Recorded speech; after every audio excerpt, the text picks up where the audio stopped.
Servants of Allah, one of the greatest ways to take advantage of this month is to renew one's intention and be sincere to Allah Almighty, so that our actions are not a habit or an imitation, but rather for the sake of Allah Almighty. Allah the Almighty said, "And they were not commanded except that they should worship Allah, being sincere to Him in religion." So, let us prepare for Ramadan with pure hearts, righteous deeds, and sincere intentions.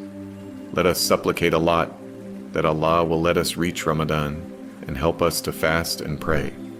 How many people fasted the past Ramadan and are now in their graves? Let us seize the opportunity before it is too late. We ask Allah to bless us in Shaban, to let us reach Ramadan, and to help us to obey Him at all times.